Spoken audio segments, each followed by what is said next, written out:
I devoted my entire life to others, to a husband who fought cancer until his last breath, and to a son for whom I sacrificed everything. I sold my peace, my time, even my happiness just to see them smile.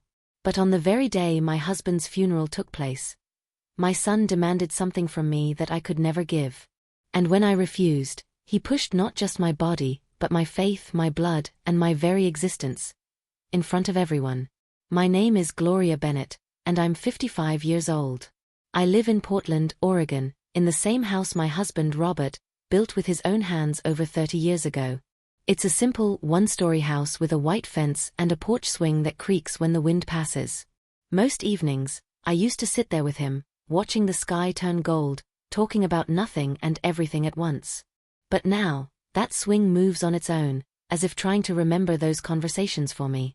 For 2 long years, Robert had been fighting brain cancer. Chemotherapy stole his hair, his appetite, his memory, but never his smile. He'd still hold my hand every morning and whisper, "We're gonna get through this, Gloria." And I'd nod, even though deep down, I knew we were losing him inch by inch. I learned to read silence, to recognize pain just by the way he breathed. Our son, Daniel, and his wife, Sophie, lived with us. At first, I was grateful. I thought it would comfort Robert to have them around, to fill the house with life. But slowly, I realized their presence wasn't out of love, it was out of calculation. Sophie's laughter carried sarcasm. Daniel's visits to his father's room grew shorter. Their conversations turned from care to convenience, from medicine to money. I remember one night, as I walked past their room, I heard Sophie's voice, soft but sharp, "He's not gonna last much longer. Once he's gone, this place is ours." I froze in the hallway, the tray in my hands trembling. And then Daniel's voice followed, casual and cruel, "Yeah, Mom won't last long here alone anyway." I stood there, the air knocked out of me. My knees felt weak, but I couldn't drop that tray. It wasn't just about the house. It was about everything Robert and I had built. Every sacrifice, every prayer. I walked back to our bedroom quietly and sat beside Robert. He was sleeping peacefully, unaware of the words his son had just spoken. I looked at him, and tears rolled down my face. "They're already counting the walls, Robert," I whispered. "You're still breathing, and they've already divided the house." The next morning, Daniel greeted me with a smile. That fake, polite kind of smile people wear when they have something to gain. "Morning, Mom," he said, reaching for the coffee pot. "You should get some rest today." I looked at him carefully, and for the first time in my life, I saw not my son, but a stranger wearing his face. Days turned into weeks, and Robert's condition worsened. The doctors had done all they could. I could see in their eyes that they had stopped hoping. I remember the last Sunday before he was taken to hospice care. He asked me to sit beside him. His voice was weak, but steady. "Gloria," he said, "don't let them take what we worked for. If they ever forget who you are, remind them. Remind them this house was built on your hands, not theirs." That night, I held his hand until he drifted to sleep. I didn't know that would be our last conversation. The morning he passed away, Portland was wrapped in a soft mist. The sky was colorless, the kind of pale that makes everything feel heavy. I sat by his bed, my hands still clutching his, even when they'd grown cold. Daniel came into the room a few hours later, not crying, just checking his watch, murmuring something about calling the funeral home. Sophie stood by the door, arms folded, already looking detached. I looked at both of them and felt something inside me die with Robert. Not my hope, but my trust. That evening, when everyone left and silence filled the room, I picked up the note Robert had written days earlier and pressed it to my chest. The ink had smudged a little, but I could still read his words, "If they ever forget who you are, remind them you built this home." I folded that note carefully and placed it in my purse. The house felt colder that night. Not because Robert was gone, but because the people who remained no longer knew what love meant. I sat by the window, staring at the empty porch swing moving in the wind. And for the first time, I whispered to myself, "Robert, I'm afraid. Not of being alone, but of being surrounded by people who've already buried their hearts." The next day, the phone kept ringing, relatives, friends, church members offering condolences. I thanked them all, though I barely heard their words. My mind was already preparing for the funeral, for the last goodbye I would ever say. I didn't know that the farewell waiting for me there would be far crueler than death itself. The day of Robert's funeral came faster than I was ready for. The church was quiet, the air heavy with the smell of lilies and rain-soaked wood. The sky outside was grey, and the kind of wind that carries sorrow moved through the trees. I stood by the coffin, my black dress damp from tears, my hands trembling against the polished oak. I wasn't just burying my husband that morning, I was burying half of myself. People from the neighborhood came one after another. Old friends, co-workers, neighbors who had seen us together for decades, all offering condolences that echoed like whispers. He was a good man. He fought hard. He loved you, Gloria. I nodded, thanked them, and smiled weakly, but my heart was too numb to respond. Every voice felt like it was coming from underwater. Daniel and Sophie arrived last. They didn't look grief-stricken, just composed, well-dressed, almost like guests at a formal event. Sophie's makeup was perfect, Daniel's tie matched his pocket square. I looked at them, searching for something human in their eyes, but found only calculation. When the ceremony began, the pastor spoke softly about faith, love, and endurance. I tried to focus, but my eyes kept drifting toward Robert's still face. I remembered his voice in our kitchen, his laugh when we used to dance on the porch at night. I remembered the promise I made to him, that I would protect what he built. After the service, as people started to leave, I stayed behind, sitting in the front pew. My fingers clutched Robert's note inside my purse like a secret weapon I didn't yet know how to use. You told me to remind them, Robert, I whispered under my breath. Maybe I'll have to remind them sooner than I thought. Just as I stood up, Daniel called out, Mom, can we talk? I turned to face him. His tone was polite, but there was something behind it, a rehearsed urgency. Sophie stood next to him, holding a brown folder pressed tightly against her chest. Right now? I asked, wiping my eyes. Daniel, not here. Please, not today. But he insisted, stepping closer. It's important. It won't take long. I noticed people around us slowing down, sensing tension. The church's echo carried every sound, every word, like a stage waiting for its performance. Daniel opened the folder. These are the property transfer papers, he said quietly, though his voice carried far in the silence. Dad didn't leave a will, and it's best if we settle things now before it gets complicated. My breath caught. Settle things. I repeated, my voice shaking. Your father hasn't even been laid to rest yet.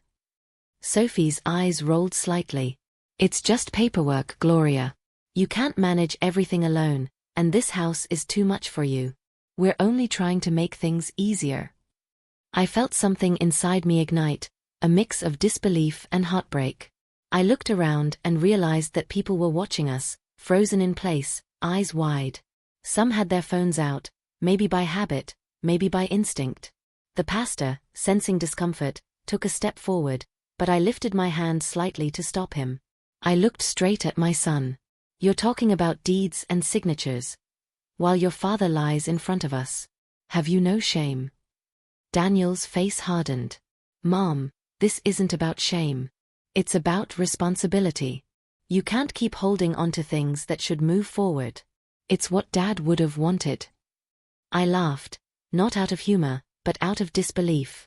What your father wanted, I said, voice cracking, was for you to have a heart. Sophie whispered something into Daniel's ear, and I saw his jaw tighten. He looked at me with the coldest eyes I'd ever seen on my own child. You're making a scene, he hissed. Sign the papers, Mom. No, I said firmly. Not now, not ever. The silence after that no was deafening. I could feel the weight of 100 eyes on me. Daniel's hand trembled as he gripped the papers tighter. Then, in a flash of rage, he threw the folder at my chest, the corner of it cutting the skin near my collarbone, and before I could react, his hands shoved me backward. The world tilted. My body hit the floor beside Robert's coffin. The sound echoed like thunder inside the church. Gasps filled the air. Someone screamed. I heard the pastor shout, Daniel, and footsteps rushing toward me. I didn't cry. I didn't even speak.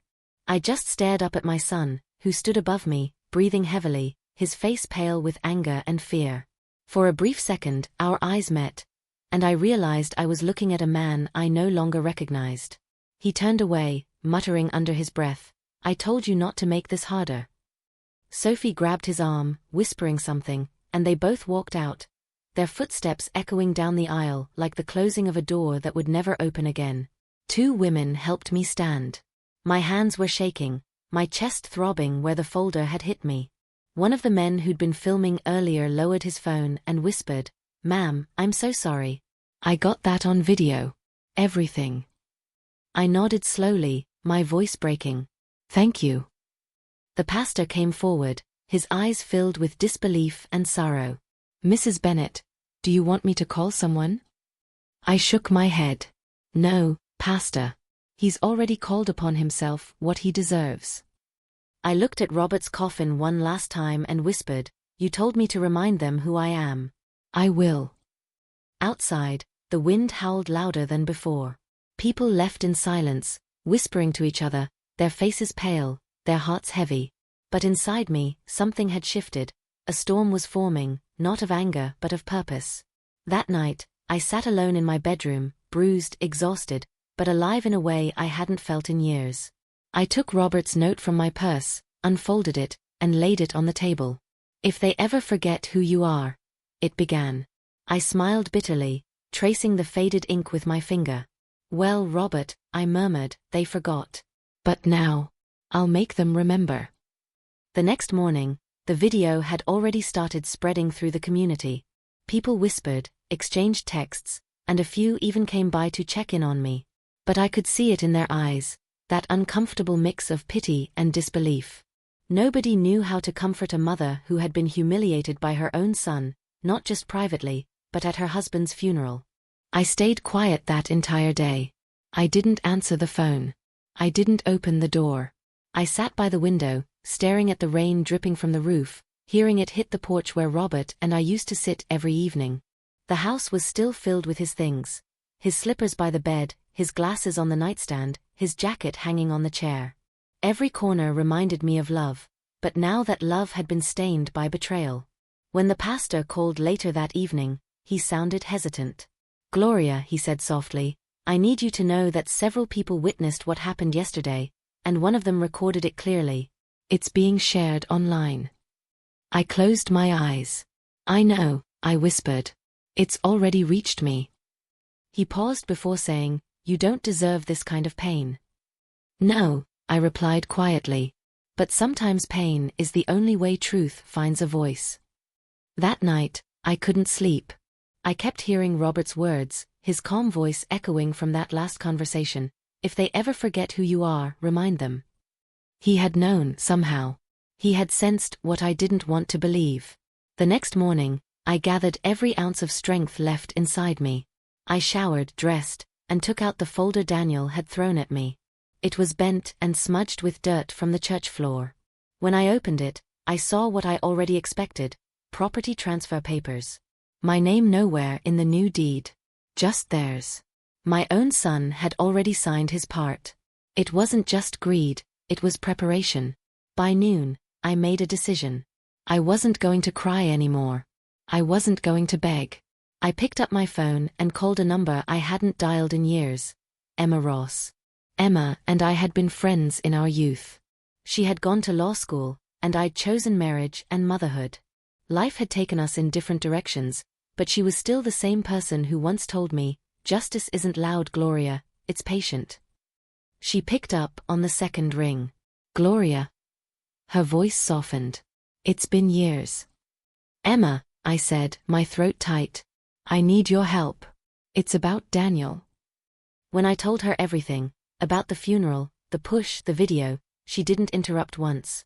When I finished, there was a long silence on the line. Then she said firmly, "He crossed a line that no child should ever cross. And you're not alone in this. You have witnesses. You have evidence. Gloria, you have a case." "A case?" I repeated softly. "Against my own son?" Her voice didn't waver. "Against abuse, Gloria. The world needs to see that what happened to you wasn't a family argument. It was public humiliation, elder abuse, and coercion. You deserve justice. That word, justice, hit something deep in me. For 2 days, I had been drowning in grief and disbelief, but hearing that one word pulled me out of the water. Then let's do it, I said quietly. Not for revenge, but for respect. Emma met me the next morning at her downtown office. It was raining again, and the air smelled like wet pavement and cold wind. I walked in holding Robert's note in my purse and a determination in my chest that even grief couldn't erase. She greeted me with a hug, and for the first time in days, I felt human warmth. "You're stronger than you think," she said, guiding me into her office. Her desk was covered with case files, law books, and a small photo of her daughter. She sat across from me, pen in hand. "We'll file a report for elder abuse and public assault. The video evidence alone can open a legal case. The witnesses will support it." I looked at her hands moving quickly across the papers. "Emma, he's still my son," I said in a trembling voice. "I know," she replied softly. "And that's exactly why this hurts so much. But Gloria, love doesn't mean silence. Sometimes it means standing up, even if it's against your own blood." Her words lingered in the air. I signed the necessary documents with hands that trembled slightly, not from fear but from finality. As the pen touched the paper, I felt something shift, a quiet resolve that this time, I wouldn't be invisible. That evening, I went home to an empty house, sat on the couch, and turned on the television. Every news channel in the city was covering it. Mother pushes back. Elder abuse lawsuit filed after funeral assault. The image on the screen froze me. It was me, falling beside Robert's coffin, my hands reaching for the floor, and Daniel's face twisted in anger. I stared at that screen for a long time. Not out of shame, but out of realization. The world was seeing the truth I had carried alone for years. The next morning, the doorbell rang. It was the same neighbor who had recorded the video. He handed me a flash drive. "I thought you might need the original footage," he said. I took it with a small smile. "Thank you. You've given me something stronger than sympathy, proof." When he left, I sat at the kitchen table, holding the flash drive in one hand and Robert's note in the other. "You told me to remind them who I am," I whispered. "I think they're about to learn." Outside, the rain had finally stopped. The air was cold, clean, and quiet, the kind of silence that comes before a storm of justice. That night felt longer than any I could remember. The house was silent, but not the peaceful kind of silence that brings rest. It was the kind that echoes back your thoughts until they start to hurt. I sat by the window, looking out at the empty porch where Robert's old swing creaked softly in the wind. The same swing where we used to sit together on summer nights, watching the neighborhood lights fade one by one. Now it swayed alone, as if it too missed the rhythm of his heartbeat beside mine. I couldn't bring myself to turn off the lamp. Every shadow in the room felt alive, like memories moving through the air. Robert's laughter, Daniel's first steps, birthdays, family dinners that used to fill this house with warmth. I used to believe those memories would protect me, but that night, they only reminded me of how far my son had fallen from the boy I raised. I took Robert's note out of my purse again. The paper was soft from being unfolded too many times. I traced each word with my finger. "If they ever forget who you are, remind them you built this home." I whispered, "I will, Robert. I promise." For years, I had been the quiet one. I thought keeping peace meant staying silent. I thought love could fix what pride had broken. But love without respect is just surrender, and I was done surrendering. The next morning, I dressed carefully. Not because anyone was coming over, but because I wanted to see myself as someone strong again. I put on a simple navy blue dress and tied my scarf the way Robert used to like it. As I looked in the mirror, I realized something strange. My reflection didn't look like a grieving widow anymore. It looked like a woman who had finally decided to stand. Emma called around 9. Her voice was calm, professional but warm. "The case has been registered," she said. "They'll receive the notice by Monday. You'll need to give a statement." "I'll be there," I replied without hesitation. She paused. "Are you sure you're ready for this, Gloria? It won't be easy." I smiled faintly. Nothing worth doing ever is. Later that day, I went to the backyard, where Robert's small vegetable garden had started to dry up. The weeds had taken over, but among them, one single rose bush had survived, a deep red bloom standing tall. I crouched down beside it, brushing the petals gently with my hand. "You're still here," I murmured. "Just like me." The mail arrived in the afternoon. Among the usual bills and advertisements was an envelope with the church's seal. Inside was a letter from the pastor. "Dear Mrs. Bennet, I want you to know that what happened that day has deeply affected everyone who witnessed it. Please know you have our full support. Many of us are willing to testify if needed." I read those words 3 times, tears blurring the ink. It wasn't just about the testimony, it was about knowing that people had seen me. For so long, I'd felt invisible, even inside my own home. Now, I wasn't invisible anymore. That evening, I cooked for myself for the first time since Robert's death. Just soup and bread, simple but warm. The sound of the boiling pot filled the kitchen, the same sound that used to accompany laughter and conversation. I ate in silence, but it didn't feel empty anymore. It felt purposeful, like the calm before something necessary. When night came again, I sat in Robert's old armchair, holding his wedding ring in my hand. The metal was cold, heavy with memories. I could almost hear his voice, soft and steady.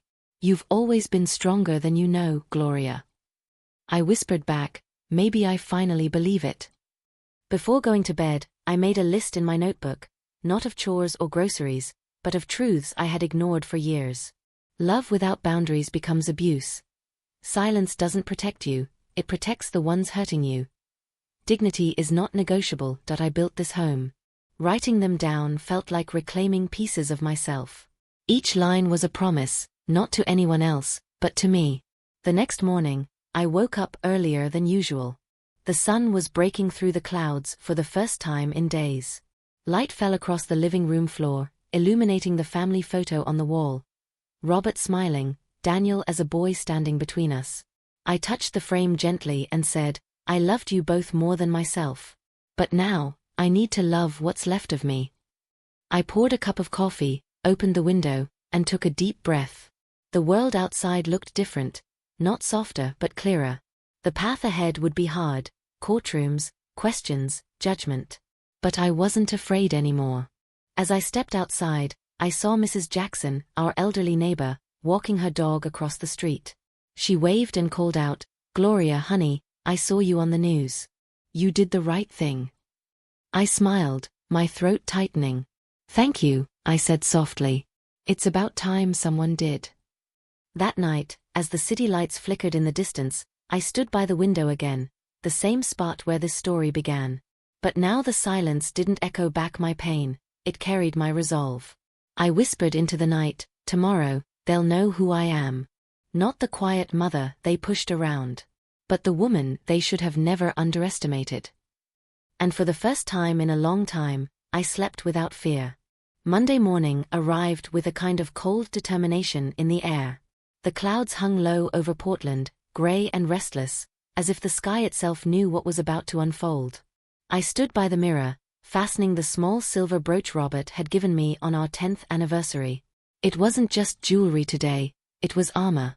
When I reached the law office downtown, the city was already moving. Cars honking, people rushing with their coffee cups, unaware that somewhere in that chaos, a mother was preparing to take her son to court. Emma was waiting for me by the front desk, dressed in a navy blazer, her presence calm but strong. "Ready?" she asked. I nodded. More than ever. We sat down in her office, papers spread across the polished wooden table. The walls were lined with degrees and framed articles about her past cases. "You've built quite a name for yourself," I said softly. She smiled faintly.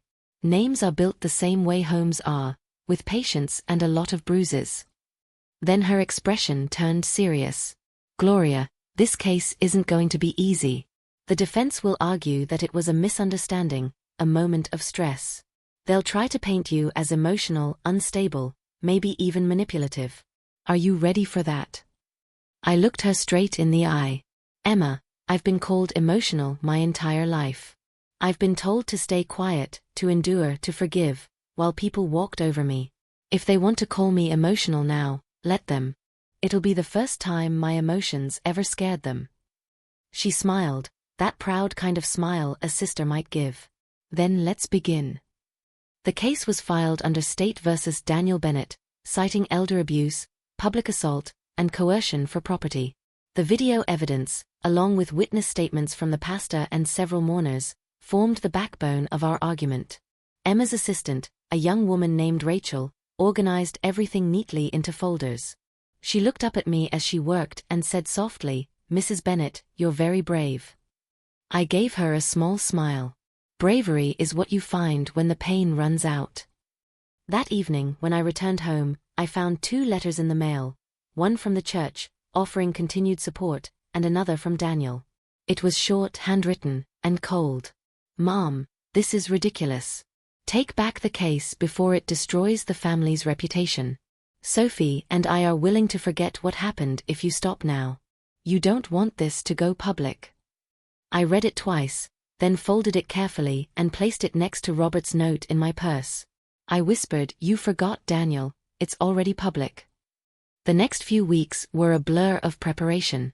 Emma and I met almost every other day, reviewing statements, timelines, and potential counterarguments. I had to relive that moment again and again, the shove, the humiliation, the silence that followed. Every time I described it, it hurt less and strengthened more. Pain was turning into purpose. News stations picked up the story again. Mother sues son for assault at husband's funeral. Some viewers criticized me, saying family matters should stay private. But others, especially older women, flooded the station's comment sections with messages of support. "She's standing for all of us who stayed silent. Respect has no age limit.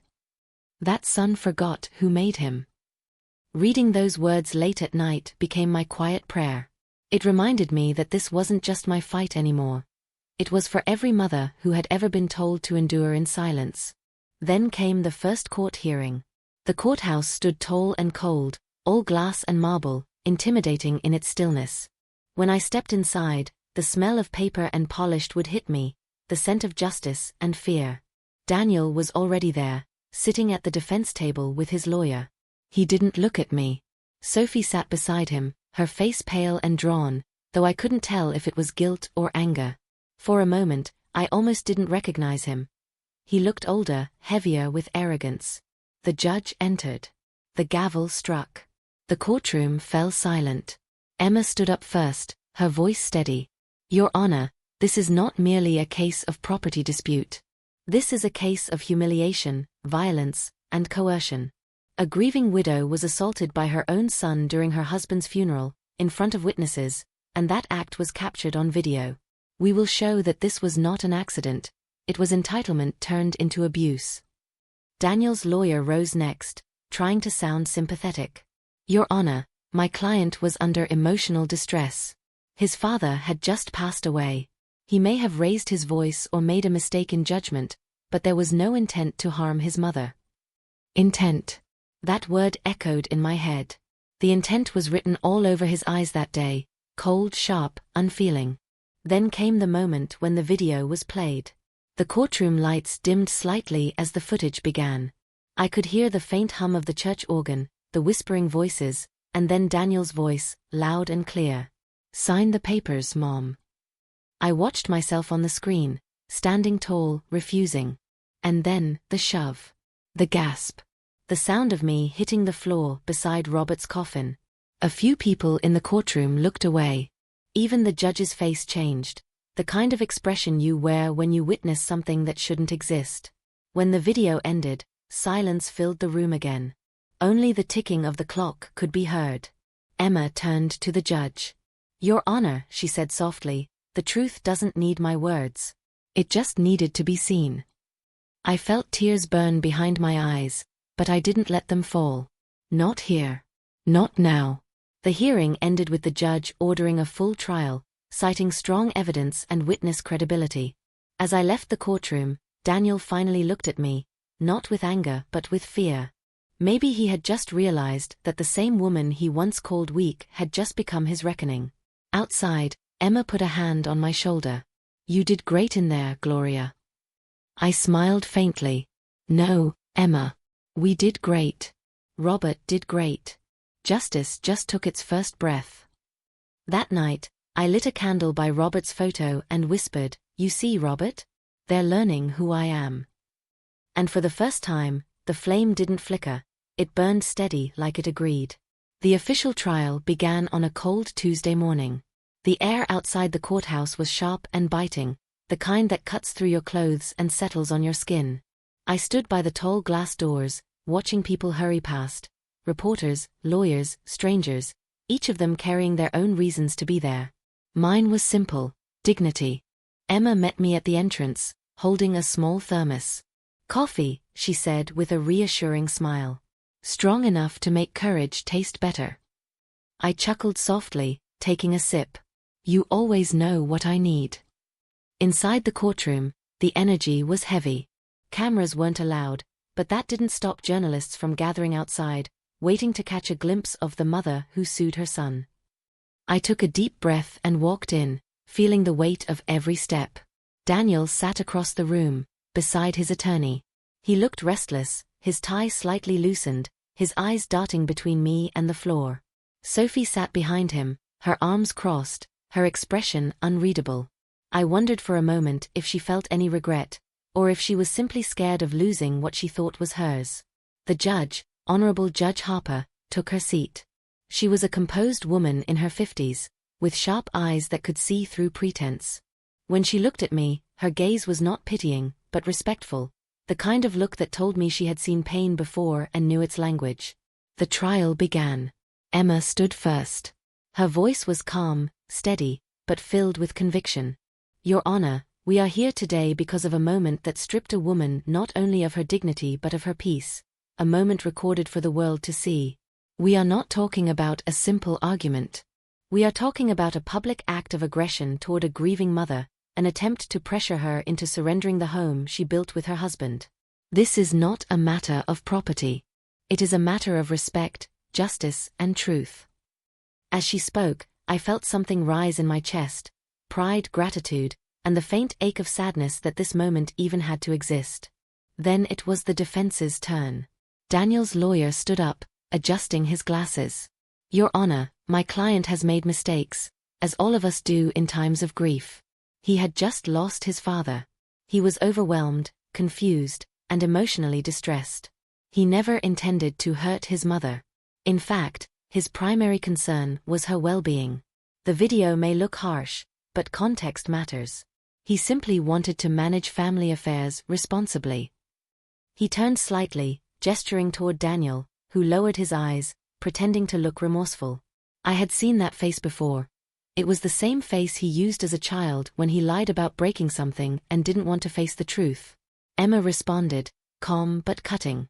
"If grief justifies violence, Your Honor, then we must all fear funerals. Pain doesn't excuse cruelty, it reveals character. And that video revealed everything." She walked to the center of the courtroom and clicked the remote. The screen behind her lit up again with the footage from the funeral.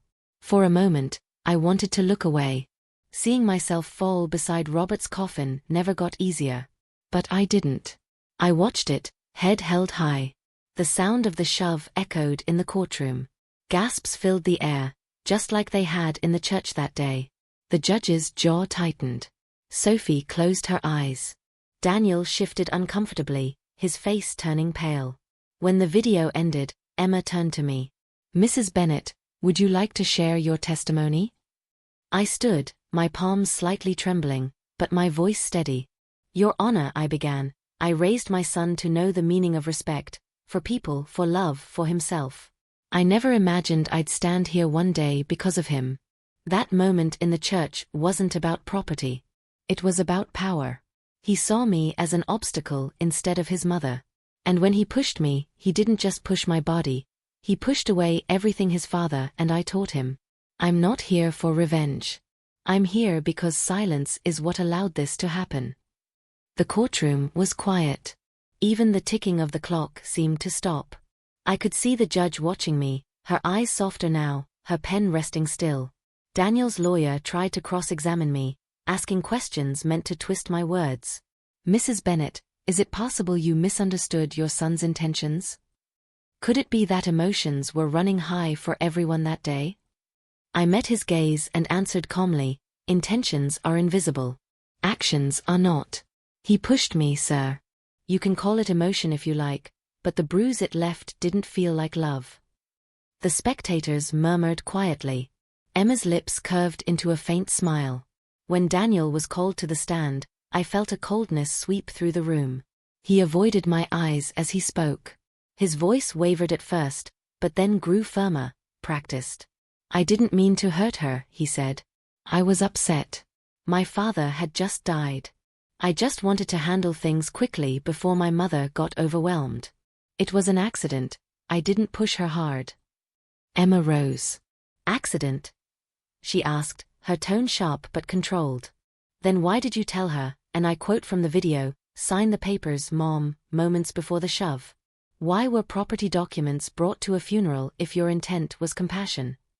Daniel froze. His mouth opened slightly, but no words came. Sophie leaned forward, whispering something to him, but the damage was done.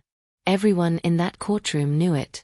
Emma continued, you didn't come to mourn your father. You came to claim what wasn't yours. You turned grief into greed, and your mother's pain into your opportunity. The judge raised her hand slightly, signaling silence. The tension in the room was thick, electric. As the session ended, Judge Harper said, this court will reconvene for final statements tomorrow. But I want both parties to reflect on what they've seen today. Some truths don't need arguments, they only need witnesses. When we stepped outside, the air felt different, heavy but cleansing. Reporters rushed forward with microphones, but Emma shielded me, whispering, not today. Let them talk. You've already spoken. We reached her car, and before getting in, I looked up at the cloudy sky and said softly, Robert, I think they're starting to see. Emma smiled as she started the engine. Tomorrow, she said, we finish this. That night, back home, I lit the same candle again. The flame burned tall and steady, casting golden light on Robert's photo. I held his note in one hand and the court papers in the other. I whispered, you told me to remind them who I am. Tomorrow I will. The morning of the verdict arrived with an uneasy calm.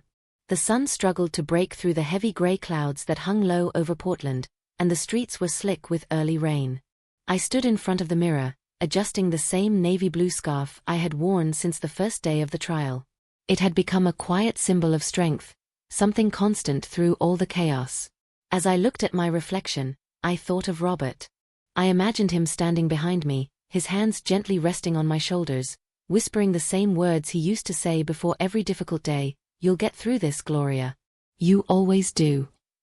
When I reached the courthouse, Emma was already there, flipping through her notes. Her face was calm, but her eyes carried the same fire they had on the very first day. She looked at me and said softly, no matter what happens today, you've already won where it matters. I smiled faintly. You mean my dignity? She nodded. Exactly that. The courtroom was packed.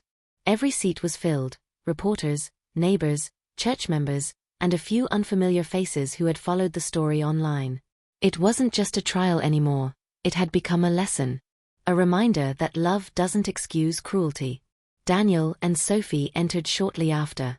He looked tired, not in the way a man looks after losing sleep, but in the way someone looks when the weight of guilt has finally begun to settle.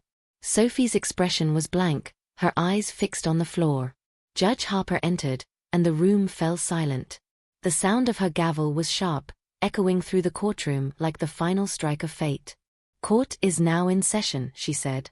We are here to deliver the final verdict in the case of State versus Daniel Bennett. My heart was pounding, but my face stayed calm.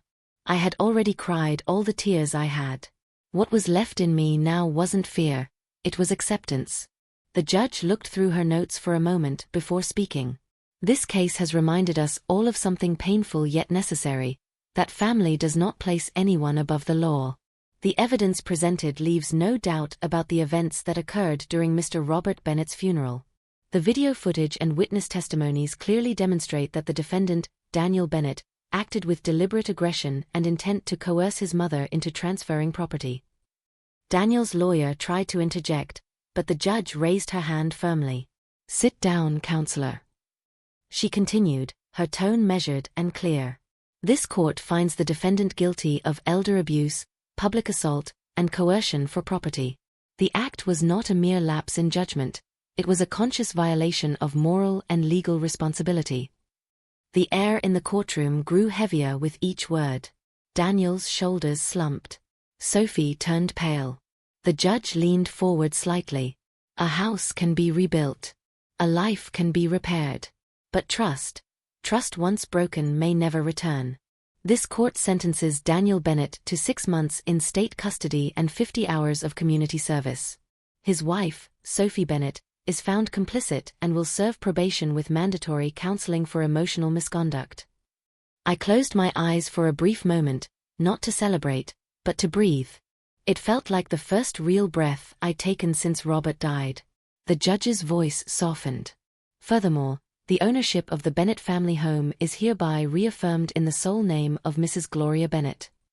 The courtroom murmured quietly. I felt Emma's hand touch mine, a small, steadying gesture. Then Judge Harper looked directly at me. "Mrs. Bennett, this court acknowledges your strength and composure throughout this trial. You stood for what was right, not out of vengeance, but for justice. The court thanks you for reminding us that dignity is not just a word, it's a right." Her words struck something deep inside me. I could feel my throat tighten, but I held my head high. As the guards moved forward to escort Daniel, he turned his head toward me for the first time in weeks. His eyes, once full of arrogance, now carried something else. Shame. Maybe even a hint of realization. But it was too late. I didn't speak. I didn't glare. I simply looked at him, calm and unshaken. Sometimes silence says more than any speech ever could. Sophie reached out, whispering something to him, but he didn't respond. The clinking sound of the handcuffs echoed faintly, and then they were gone. After the session, Emma hugged me tightly. "It's over," she said softly. I nodded, though my heart felt strangely heavy. "It's strange," I whispered. "Winning doesn't feel like joy. It feels like peace." Outside the courthouse, reporters surrounded us, microphones thrust forward. "Mrs. Bennett, how do you feel about the verdict?" one of them shouted. I paused, then answered quietly but firmly. "I feel like a mother who lost one thing and found another. I lost my family's respect, but I found my own." The crowd fell silent for a moment before parting, letting me pass through. When I got home that evening, the house felt different, still empty but lighter. I walked to the living room, placed the court documents beside Robert's picture, and whispered, "You can rest now, Robert. Justice came home." Then I sat by the window, the one facing the old porch swing. The wind was gentle that night, moving the swing just slightly, as if Robert was sitting there again, smiling quietly, proud of the woman I had become. For the first time in a long time, I smiled back. A week after the verdict, Portland finally saw sunlight again. The winter clouds began to lift, and for the first time in months, the air felt clear, like the world itself was exhaling after a long storm. I woke up earlier than usual that morning, made a cup of coffee, and opened the curtains wide. The golden light spilled into my home, touching every corner that had once been heavy with sadness. The house was quiet, but not the same kind of quiet it used to be. This silence had peace in it, the kind that comes after truth is spoken and justice is done. I looked around the living room and realized how much had changed. The framed photo of Robert and me from our younger days sat proudly on the shelf again. His old reading glasses rested by his chair, and for once, I didn't move them. They belonged there. Everything did. I spent that morning cleaning, not out of routine, but out of renewal. Every sweep of the broom, every dusted frame felt like reclaiming something that had been stolen from me. My space, my dignity, my worth. I even opened the windows to let the fresh air in, and it felt as though Robert's presence drifted through the house, gentle and approving. Around noon, there was a knock on the door. When I opened it, Emma stood there with a bouquet of white lilies. Thought these would brighten your day, she said with a smile. I hugged her tightly. They already have, I said, placing them in a vase on the table. We sat together for a while, sipping tea by the window. She looked around the house and said, "You've made it look alive again." I nodded slowly. It's strange, Emma. The same walls that once felt like a cage now feel like freedom. Maybe it was never about the house. It was about remembering that I was still standing inside it. She smiled softly. You know, the media still can't stop talking about your case. They're calling it the mother who stood for every silent woman. I chuckled lightly. I never wanted to be a headline. I just wanted to be heard. And you were, she said. Loudly. After she left, I found myself drawn to Robert's photo again. The note he left me was still in my purse, worn and creased, but sacred to me now. I took it out and read it once more. If they ever forget who you are, remind them you built this home. I whispered, I did, Robert. I reminded them. And I reminded myself too. Later that afternoon, I decided to visit his grave. I dressed in simple gray, took the lilies Emma had brought, and drove to the small cemetery where he rested under a tall oak tree. The path was quiet, covered with fallen leaves that crunched softly beneath my shoes. When I reached his headstone, I knelt down and placed the flowers at its base. The marble was cool beneath my fingertips, the engraved letters familiar yet still heavy with meaning. Robert Bennett, a beloved husband and father. I smiled sadly. You'd be proud, Robert, I said softly. Not because I fought back, but because I did it the way you would have, with grace, not hatred. A small gust of wind passed, rustling the leaves, as if the world itself was answering. I stayed there for a long while, talking to him the way I used to, about the house, about Emma, about how justice had finally spoken. You always told me that strength doesn't come from shouting, I said. It comes from standing. And now, I know what you meant. Before leaving, I placed my hand gently on the headstone. Rest easy, my love. The house is safe. The peace is back. And I'm finally home. When I returned that evening, the sunset was painting the sky in shades of orange and pink. I stood on the porch, watching the world turn gold once more. The air smelled of wet earth and renewal. For a moment, I imagined Robert sitting on that old swing beside me, smiling quietly proud. I walked to the front door, picked up a small wooden sign I had been working on for days, and hung it above the entryway. It read, in neat hand-painted letters, "Welcome home." I stepped back and looked at it. 2 words, simple but powerful. They weren't just for guests. They were for me. That night, I sat by the window again, the same one where I had once cried in silence, afraid and broken. But this time, I wasn't alone in that quiet.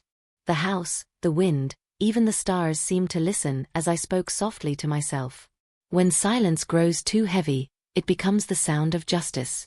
And today, the world heard a mother's voice, because dignity always begins with her name. The candle beside Robert's picture flickered gently, its flame dancing in the stillness. And for the first time since that terrible day, my heart felt completely still. I closed my eyes, whispered thank you, and let the silence embrace me, not as loneliness but as peace. Thank you for listening to my story. Sometimes, silence hides the loudest battles, and strength doesn't always look like anger. If my journey touched your heart, don't forget to subscribe to this channel so you never miss stories like mine. Stories of truth, courage, and redemption. And before you go, I want to ask you one question. If you were in my place that day, would you have stayed silent or stood up for yourself? Tell me in the comments below. I'll be waiting to read your thoughts.